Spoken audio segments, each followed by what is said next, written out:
प्रिय छात्राः नमो नमः। अहमस्मि डॉक्टर अमनदीप शर्मा। 7वीं कक्षा की संस्कृत की पाठ्यपुस्तक रुचिरा द्वितीयो भागः का आज हम पढ़ने वाले हैं। द्वादशः पाठः विद्याधनम।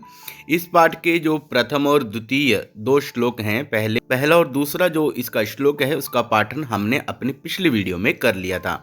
और आज की इस वीडियो में हम तीसरे और चतुर्थ पद्य का वाचन भी करेंगे और इसमें आए मुश्किल शब्दों के अर्थ को भी जानेंगे। तो विद्याधनम हमारे पाठ का नाम है और विद्याधनम हमारे पाठ का नाम क्यों कहा गया है? क्योंकि विद्या रूपी जो धन है वो सभी धनों में सर्वश्रेष्ठ कहलाता है। और यह जो पद्य हैं, इन पद्यों में भी हम इसी के बारे में पढ़ने वाले हैं। तो आइए आज की इस कक्षा में करते हैं हम प्रवेश। तो प्यारे छात्रों, हमारा आज का जो तीसरा पद्य है वो है केयूराः न विभूषयन्ति पुरुषं हारान चंद्रोज्ज्वला न स्नानं न विलेपनं न कुसुमं नालंकृता मूर्धजाः वाण्येका समलंकरोति पुरुषं या संस्कृता धार्यते क्षीयन्तेऽखिल भूषणानि सततं वाग्भूषणं भूषणम। तो केयूराः न, कैसे पढ़ेंगे इसे? केयूराः न विभूषयन्ति पुरुषं हारान चंद्रोज्ज्वला न स्नानं न विलेपनं न कुसुमं नालंकृता मूर्धजाः वाण्येका समलंकरोति पुरुषं या संस्कृता धार्यते क्षीयन्तेऽखिलभूषणानि सततं वाग्भूषणं भूषणं वाग्भूषणं भूषणं। तो आइए अब इसके अर्थ को जानते हैं। केयूराः, केयूर क्या होता है? केयूराः नाम बाजूबंद जो होते हैं, बाजूबंद पहने जाते हैं, जो आभूषण पहने जाते हैं, कई हाथों में पहने जाते हैं जो आभूषण, उनको कहते हैं, जिसको हम कड़ा भी कहते हैं, उस तरह के जो आभूषण होते हैं। केयूराः न विभूषयन्ति पुरुषम, मनुष्य को बाजूबंद सुशोभित नहीं करते हैं। न विभूषयन्ति, सुशोभित नहीं करते हैं। काह न विभूषयन्ति, केयूराः न विभूषयन्ति, अर्थात जो बाजूबंद है उससे मनुष्य सुशोभित नहीं होता है। पुरुषम हारान चंद्रोज्ज्वला, चंद्र उज्ज्वला, चंद्र के समान उज्ज्वल चमकदार हार भी मनुष्य को सुशोभित नहीं करते हैं। फिर क्या कहा? ना स्नानम न विलेपनम, यदि मनुष्य प्रतिदिन नहाए और विलेपन, लेप भी लगाए, चंदन का लेप या फिर केसर का लेप भी लगाए, तो उससे भी वह सुशोभित नहीं होता है। कुसुमम नालंकृता मूर्धजा, कुसुमम अर्थात यदि मनुष्य अपने चोटी के ऊपर फूल भी लगाए, फूलों से सुशोभित अपनी चोटी को करे, तो उससे भी मनुष्य सुशोभित नहीं होता है। नालंकृता मूर्धजा, और न बालों में सजाए गए फूल सुशोभित करते और ना ही सजाई गई चोटी सुशोभित करती है। नालंकृता मूर्धजा, मूर्धजा चोटी जो होती है वो भी किस प्रकार की चोटी? अलंकृता, सजाई गई चोटी भी अलंकृत नहीं अलंकृत करती है। किसको? मनुष्य को, पुरुषम। उसके बाद क्या कहा? वाण्येका समलंकरोति पुरुषम, वाणी एका, वाण्येका, यहाँ पर यण संधि हुई है। यहाँ पर वाण्येका, वाणी एका, एक वाणी ही है जो पुरुषम, पुरुष को क्या करती है? समलंकरोति, अलंकृत करती है। और वाणी भी कैसी? या संस्कृता धार्यते, जो संस्कृत वाणी है, परिष्कृत वाणी है, वह यदि धारण की जाती है, धार्यते, यदि परिष्कृत वाणी धारण की जाती है तो वो क्या करती है, वो एक वाणी ही पुरुष को समलंकरोति।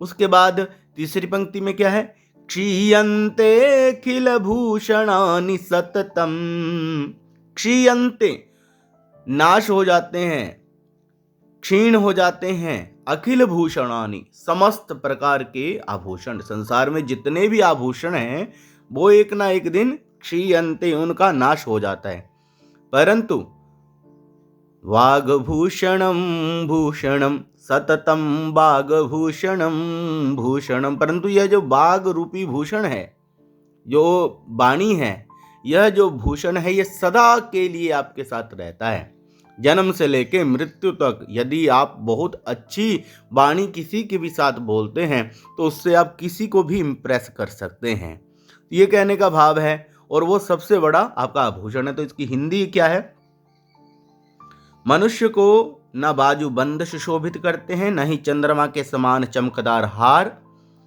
न स्नान, न शरीर पर सुगंधित लेपन, और न बालों में सजाए गए फूल सुशोभित करते हैं, और न ही सजाई गई चोटी सुशोभित करती है। मनुष्य को एकमात्र वह वाणी ही सुशोभित करती है जो संस्कारित रूप से धारण की जाती है। अन्य सभी आभूषण नष्ट हो जाते हैं, परंतु परिष्कृत वाणी रूपी आभूषण ही सदा रहने वाला आभूषण है। तो यह आप इसकी हिंदी लिख सकते हैं। तो इसके बाद हम चलते हैं अगले पद्य में।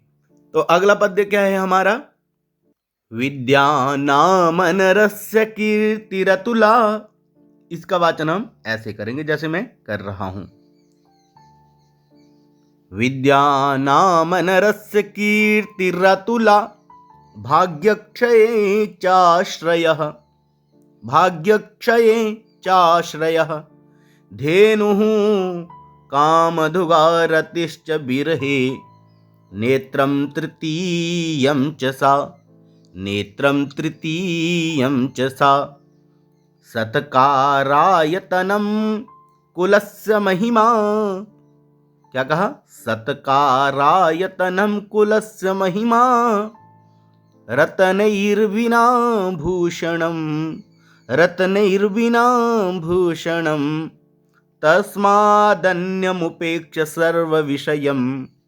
क्या पढ़ेंगे इस पद को, तस्मादन्यमुपेक्ष्य सर्वविषयं, विद्याधिकारं कुरु, विद्याधिकारं कुरु। इसलिए हे छात्रों, विद्या में अपना अधिकार करो। पढ़ाई के अतिरिक्त आपके लिए कुछ नहीं है, सब कुछ आपके लिए पढ़ाई है। भले ही अभी आपको ये मुश्किल जरूर लगती है, परंतु यदि आप विद्या के ऊपर अधिकार कर लोगे तो आप समस्त संसार की वस्तुओं को पा सकते हैं। तो आइए अब इसके भाव को देखते हैं। विद्या नाम नरस्य कीर्तिरतुला। कहा कि विद्या जो है, विद्या नाम अर्थात विद्या किसका नाम है, नरस्य कीर्तिरतुला, मनुष्य की अतुल्य कीर्ति है, जिसकी तुलना नहीं की जा सकती, ऐसी कीर्ति है। कौन, विद्या मनुष्य की अतुल्य कीर्ति है। कीर्ति अतुला, अतुला का मतलब जिसकी तुलना नहीं की जा सके। और क्या कहा, भाग्यक्षये चाश्रयः, यद जब मनुष्य का भाग्य जो है वो क्षीण हो जाए, बदकिस्मती आ जाए तो उस समय आपका साथ कौन देगा, आश्रयः च आश्रयः, तो आपका साथ देने वाली है विद्या। उसके बाद क्या कहा, धेनुः कामदुघारतिश्च, उसके बाद क्या कहा, धेनुः कामदुघा, धेनु के समान है। धेनु कौन सी धेनु, कामधेनु के बारे में आपने सुना है। कामधेनु ऐसी गाय जिसके आप आगे आप जो भी इच्छा करेंगे वह पूर्ण कर देती है। तो ऐसी ही विद्या है, यह भी आपकी समस्त प्रकार की इच्छाओं को पूर्ण करती है। और फिर क्या कहा, रतिश्च विरहे, और जब विरह हो जाए, एक दूसरे से बिछोड़ा हो जाए, तो उस समय भी यह जो विद्या है ये क्या करती है, प्रेम करती है आपसे। अच्छा, आप अकेले में हैं कहीं पर, तो फिर क्या करेंगे, फिर तो विद्या आपका वहां पर साथी होगा और आपसे वो प्रेम करेगी। नेत्रम तृतीयम च सा, और यह जो विद्या है ये हमारा तृतीय नेत्र है, तीसरा नेत्र भी कही जाती है। उसके बाद क्या कहा, सत्कारायतनम कुलस्य महिमा, सर्वत्र सब जगह पर, सत्कारायतनम सर्वत्र सम्मान प्रदान करने वाली है। सम्मान क्या है, सत्कार, सत्कार प्रदान करने वाली है सर्वत्र यह विद्या। और क्या कहा, कुलस्य महिमा, और ये कुल की महिमा है, अर्थात कुल की ख्याति है। जिन घरों में लोग अच्छे पढ़े लिखे होते हैं उन कुलों की महिमा चारों ओर होती है ना। और उसके बाद क्या है, रत्नैर बिना भूषणम, और ये बिना रत्नों के ही आभूषण है। आपने अपने गलों में कोई सोने की चैन पहनी हो या ना पहनी हो, परंतु यदि आपके पास विद्या है और विद्या से आप कोई डीसी लगे हैं या कोई किसी बड़े पद पर हैं तो वो आपका बहुत बड़ा आभूषण कहलाता है। और फिर क्या कहा, तस्मादन्यमुपेक्ष्य सर्व विषयम विद्याधिकारम कुरु, ये पंक्ति हमारे लिए है। इसमें क्या कहा है, तस्माद इसलिए, अन्यम उपेक्ष, अन्यम नाम अन्य जितने भी विषय हैं दुनिया भर के, उन सभी विषयों को उपेक्ष त्याग कर, उपेक्ष त्याग कर, सर्व विषयम सब प्रकार के विषयों को त्याग कर, विद्याधिकारम कुरु विद्या में अपना अधिकार करो, अर्थात विद्या में प्रवीण हो जाओ। और दिन रात जो आप अभ्यास करना है, दिन रात आपने जो अभ्यास करना है वो किस में करना है, विद्याधिकारम कुरु, विद्या में अपना अधिकार करो। और यह विद्या जो है वो आपको समस्त प्रकार की मनोकामनाएं पूर्ण कर देगी। तो इसी के साथ हमारा चतुर्थ पद्य समाप्त हो जाता है और आज हमने पढ़ा तीसरा चतुर्थ पद्य, और उससे पहली वीडियो में हमने प्रथम और द्वितीय पद्य किया है। और आने वाली जो हमारी वीडियो है उसमें हम शब्दार्थों को करेंगे, इस पाठ में आए गए। हालांकि आप इन शब्दार्थों को स्वयं भी लिख सकते हैं और पढ़ भी सकते हैं, मैंने आपको करवा भी दिया है। और फिर करेंगे अगली वीडियो में अभ्यास कार्यों को। तो अगली वीडियो में पुनः फिर मिलेंगे आपसे। जयतु संस्कृतम, जयतु भारतम।